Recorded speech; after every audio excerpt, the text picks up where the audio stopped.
নাম বলেছে, আপনারা পাশে থাকবেন।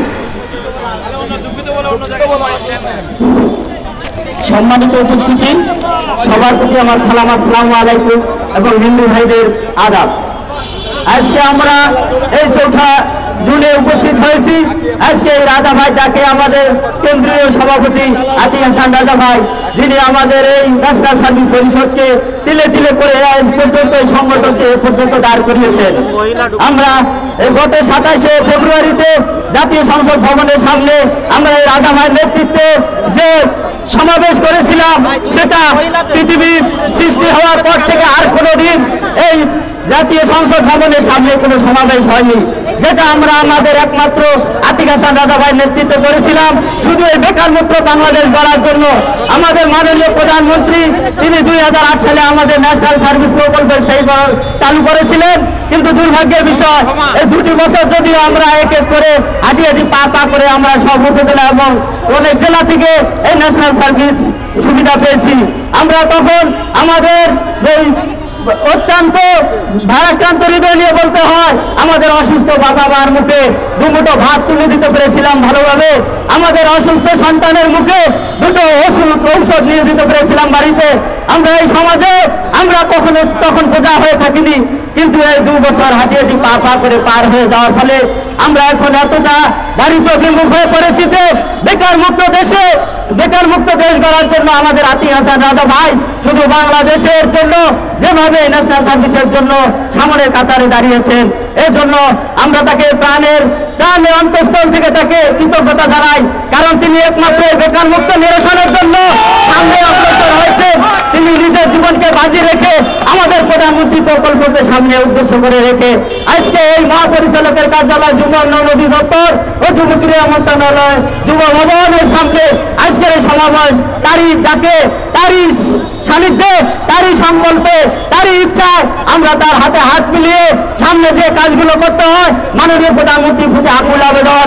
আমাদের আতিক হাসান রাজা ভাই আপনার প্রতি যতটা কৃতজ্ঞতা প্রকাশ করেছে, আমরা এই সারা বাংলাদেশের ন্যাশনাল সার্ভিস সবাই আমাদের প্রাণের দাবি ন্যাশনাল সার্ভিস প্রকল্প অবশ্যই স্থায়ীকরণ চাই এবং করতে হবে এই বলে মাননীয় প্রধানমন্ত্রীর প্রতি আকুল আবেদন করছি।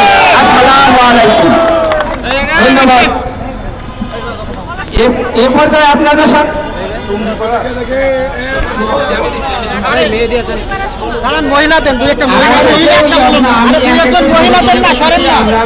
যেহেতু আমাদের কেন্দ্রীয় সভাপতি আছে এখানে, আমরা সবাই এখানে আমরা সুন্দরভাবে দাঁড়িয়ে যাই। আমি বাংলাদেশ সরকারের দায়িত্বপ্রাপ্ত মন্ত্রণালয়ের যুব উন্নয়ন অধিদপ্তরের মহাপরিচালক স্যারের দৃষ্টি আকর্ষণ করছি। আগামী জুন বাজেটে যে একনিক বৈঠকে আছে, আপনি আমাদের এই ন্যাশনাল সার্ভিস প্রকল্পের ফাইল প্রধানমন্ত্রীর কাছে তুলে দেবেন। আপনার কাছে শুধুমাত্র একটাই দাবি, আপনার অধিদপ্তরের 2 বছরের হাতে গড়া প্রকল্প 3 মাসের মৌলিক প্রশিক্ষণ নিয়ে আপনারা আমাদেরকে তৈরি করেছিলেন। 2 বছর পর আপনার সন্তান না খেয়ে থাকবে, আপনারা এটা কি চান? তাই মাননীয় মহাপরিচালক মহোদয় স্যারের দৃষ্টি আকর্ষণ করছি, মাননীয় প্রধানমন্ত্রীর এক ন্যাশনাল ব্লক আপনারা আমাদের এই ফাইল তুলে দেবেন।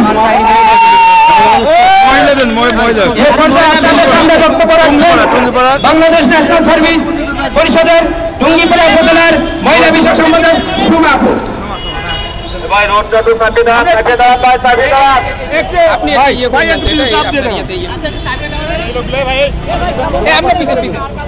সবাইকে আদাব ও সালাম। সর্বকালের সর্বশ্রেষ্ঠ বাঙালি বঙ্গবন্ধু শেখ মুজিবুর রহমানের নেতৃত্বে একদিন এদেশের সকলে একত্রিত হয়ে মুক্তিযুদ্ধের ডাক দিয়েছিলেন, তেমনি নেতা একজনই হয়, নেতা আমাদের রাজা ভাই। তার ডাকে সাড়া দিয়ে আমরা আজকে সকলে এখানে উপস্থিত হয়েছি। আমাদের সকলের একটাই দাবি, ন্যাশনাল সার্ভিস জাতীয়করণ করা হোক। বঙ্গবন্ধু শেখ মুজিবুর রহমান বলেছিলেন, সোনার বাংলা গড়তে হলে সোনার মানুষ চাই। আজকের এই সোনার মানুষ এই বাংলার যুব সমাজ, আর এই যুব সমাজ একটি বড় অংশ আজকে বেকার হয়ে পড়ে রয়েছে। আওয়ামী সরকার, যুব বান্ধব সরকার। আমরা বঙ্গবন্ধু আদর্শের সৈনিক, আমরা বাঙালি জাতি, আমরা হাঁটতে শিখিনি। রাজা ভাই নেতৃত্বে যতদিন পর্যন্ত আমাদের এই ন্যাশনাল সার্ভিস জাতীয়করণ না হবে, ততদিন রাজা ভাই নেতৃত্বে আমাদের এই সংগ্রাম চলবে, চলছে, সামনের দিকে আমাদের এই সংগ্রাম। ধন্যবাদ সবাইকে। ভয় নাই।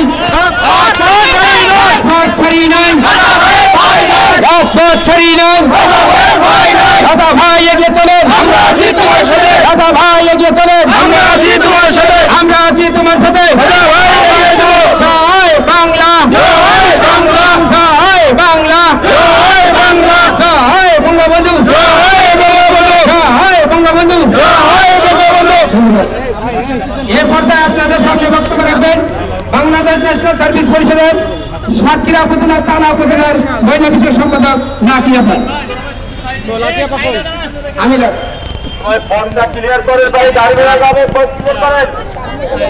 আসসালামু আলাইকুম। সাতক্ষীরা তালা উপজেলা থেকে সবাইকে শুভেচ্ছা জানাচ্ছি। আজকের এই বেকার নিরসনে আমরা সবাই এক হয়ে এই আন্দোলন না, এটা আমাদের বেকার মুক্ত সমাজ গড়ার লক্ষ্যে আমরা কিন্তু চলে এসেছি। আমাদেরকে কেউ আটকাতে পারেনি আর পারবে না।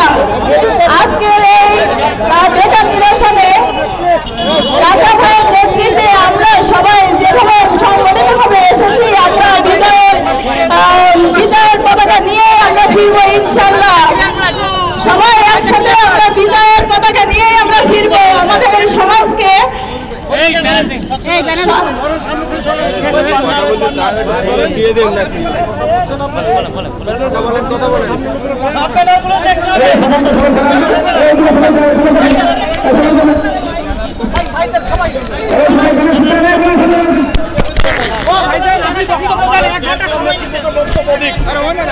আগে না, আগে না, আগে না, আপনি বক্তব্য শেষ।